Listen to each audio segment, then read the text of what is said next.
초기 로마는 왕들의 시대였고 귀족들은 권력을 남용하는 왕을 권자에서 내리고 로마 공화정을 세웁니다. 시간은 흘러 옥타비아누스는 율리우스 카이사르가 암살당한 후 분열된 로마를 하나로 통합시키고 로마의 황제의 자리에 오르게 되면서 로마 공화정은 막을 내리고 로마는 제정시대에 들어서게 되죠. 세월이 흘렀지만 로마군은 여전히 강했습니다. 결국 로마가 멸망한 원인은 성장은 정체되었는데 수입 대비 지출이 폭증해 부족해진 돈 때문이었습니다. 로마의 최고 전성기는 오현제 시절이었는데 사실 로마가 무너지기 시작한 것도 이때부터였습니다. 전편에서도 다뤘지만 아테네나 스파르타 등의 그리스 도시 국가를 비롯해 로마 제국의 전쟁 활동은 곧 국가 차원의 사업을 의미했습니다. 정복한 국가의 부를 빼앗고 영토를 빼앗아 농경지를 늘리고 그곳에서 일할 노예들을 늘려가는 것이 국가의 성장 원동력이었습니다. 노예의 상당수가 흑해 연안을 비롯한 현재의 러시아 지역에 살고 있던 슬라브인들이었습니다. 일찍이 상업이 발달했던 중동 지역의 국가들과는 달리 세월이 지나도 로마 제국의 경제는 노예들에게 기반한 농업국가에 머물러 있었습니다. 오현제의 두 번째 형제인 트라야누스는 메소포타미아에서 브리타니아 남부까지 영토를 확장하며 로마 역사상 가장 넓은 영토를 차지하게 됩니다.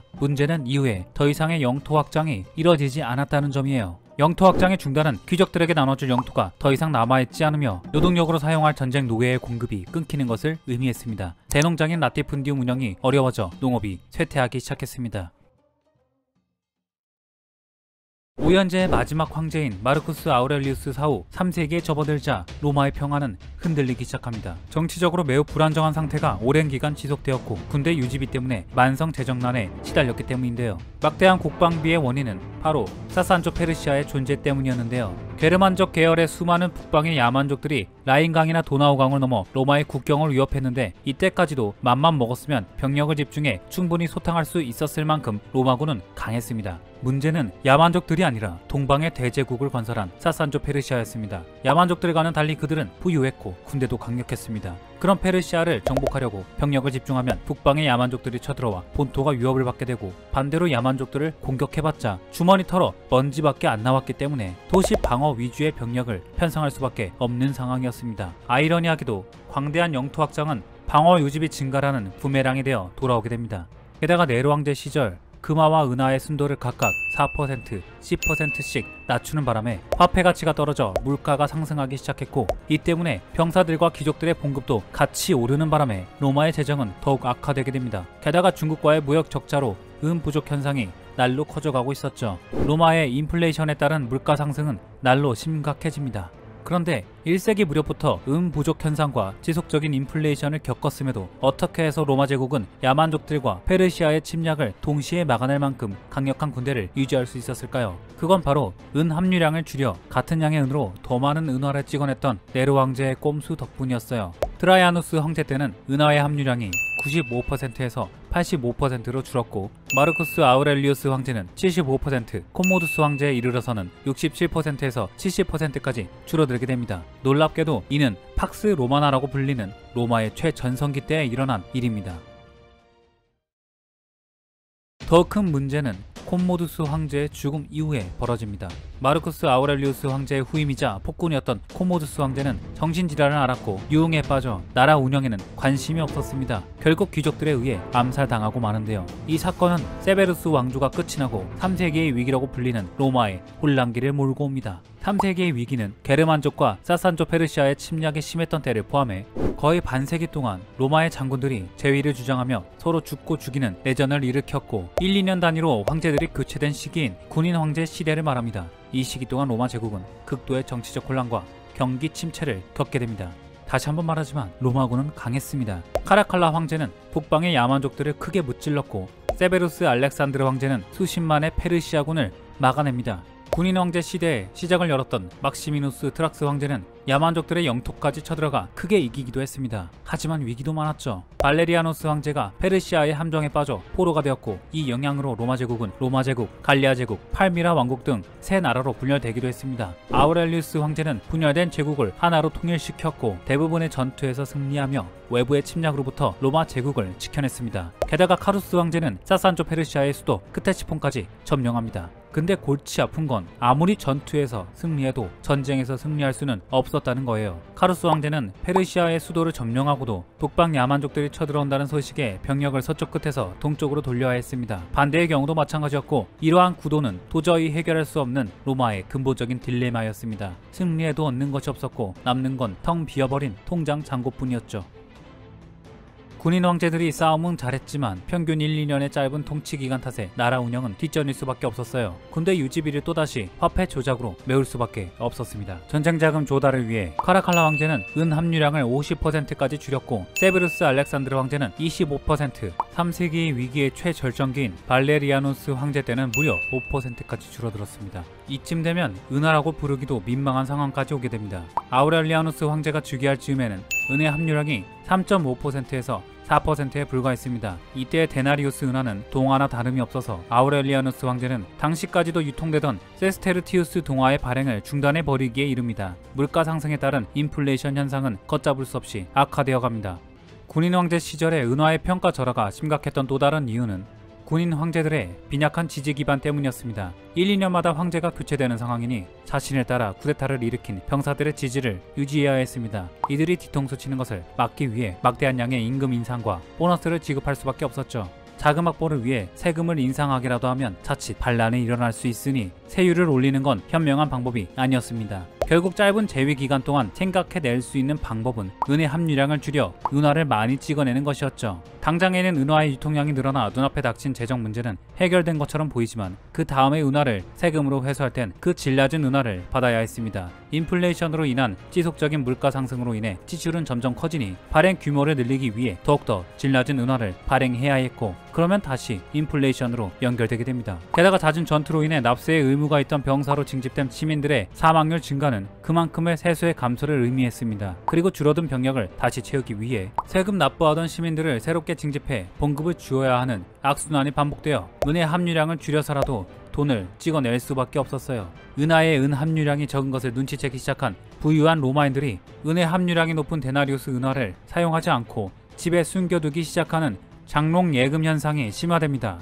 그리고 멀쩡한 은화가 아닌 평범한 시민들이 사용하던 질 낮은 은화만 국고로 회수되어 더욱 함유량이 낮은 은화를 찍어낼 수밖에 없었고 시장에는 질 낮은 은화만 유통되게 되어 인플레이션은 더욱 심각해집니다.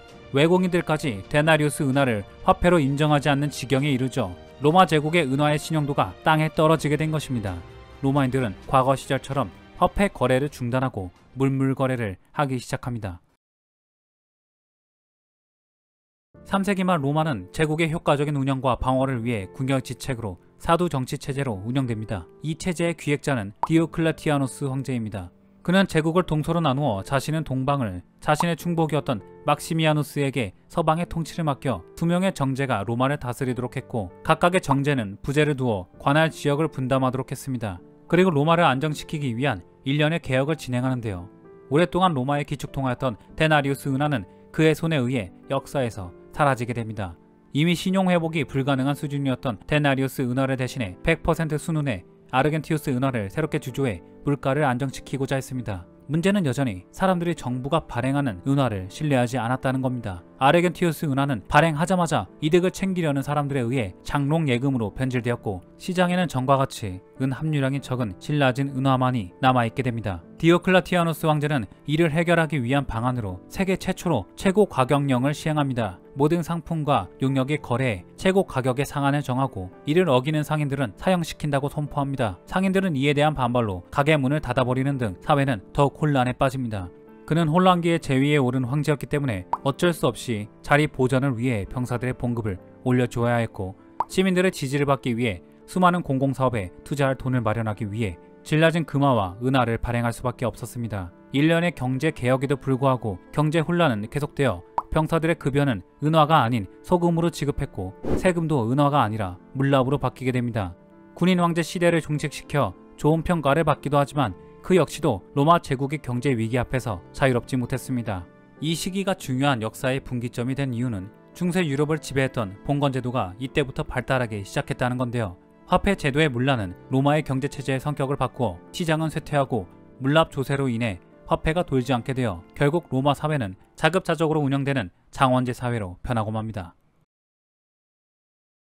콘스탄티누스 황제하면 떠오르는 건 313년에 밀라노 칙령을 발표해 최초로 기독교를 공인하고 로마의 수도를 로마에서 비잔티움으로 옮기며 명칭을 콘스탄티노폴리스로 개명하여 로마 제국의 수명을 1000년 더 연장시켰다는 건데요. 잘 알려지지 않은 사실은 콘스탄티누스 황제는 로마와 유럽의 화폐 역사에도 커다란 영향을 끼친 인물이기도 합니다. 동방과 서방의 정제인 디오클레티아누스와 막시미아누스가 은퇴하자 서방의 부제였던 아버지 콘스탄티우스가 정제가 되면서 콘스탄티누스는 아버지의 휘하로 들어가게 됩니다.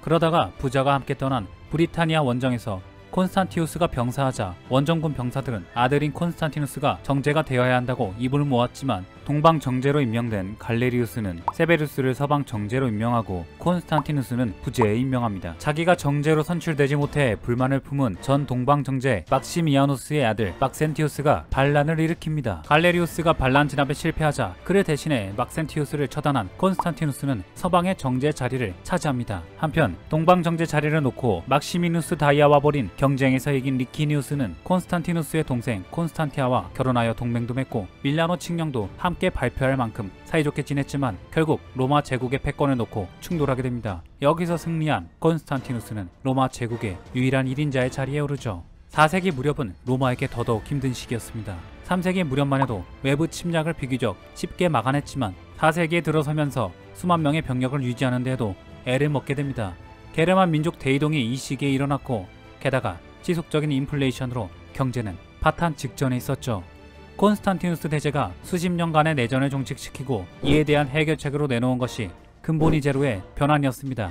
은본이제에 대한 신뢰도는 회복 불능이라고 판단하고 단행한 발상의 전환이었던 거죠. 병사와 관료의 봉급, 세금 징수가 모두 솔리두스 금화로 이뤄집니다.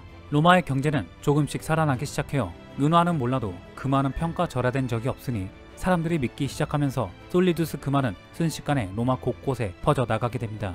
근본이제는 인플레이션을 잦아들게 만들어 경제를 안정시키게 됩니다.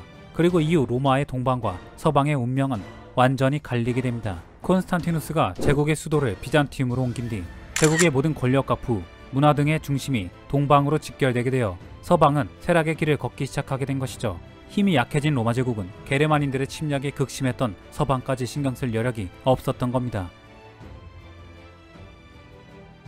결국 서로마 제국은 상대적으로 방치되었고 방어하기 어려운 외곽 지역의 도시에 병력을 주둔시킬 여력이 없어 병력을 불러들일 수밖에 없게 되며 제국은 쪼그라들기 시작합니다.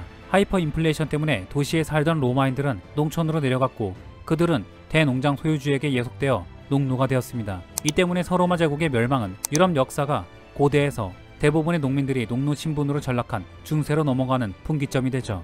중세가 시작되기도 전에 이미 로마 문명은 통화 시스템의 붕괴로 일찍부터 쇠퇴하였기 때문에 그 찬란한 문화를 누려본 적 없는 중세인들은 그리스 로마 문명을 완전히 잊거나 경시하고 맙니다. 서로마 제국은 4세기 무렵부터 화폐 주조를 중단하기에 이르는데요. 중세 시대의 폐쇄적인 사회적 분위기는 어느 날 갑자기 생겨난 게 아니라 서로마 제국 말기에 봉건 제도의 발달과 화폐 제도의 붕괴, 그에 따라 평범한 시민들의 자유가 박탈된 사회 상황을 고스란히 유산으로 물려받았기 때문입니다. 결국 게르만족 출신 장군 오도아케르가 서로마 제국의 황제 로물루스를 폐위시키고 서로마 제국은 476년에 멸망하고 맙니다. 비잔티움 제국이라고 불리며 한때 옛 로마 제국의 영토까지 확장하기도 했던 동로마 제국은 약 1000년 뒤인 1453년에 오스만 제국에 의해 멸망당하면서 로마 제국의 이름은 역사에서 사라지게 됩니다.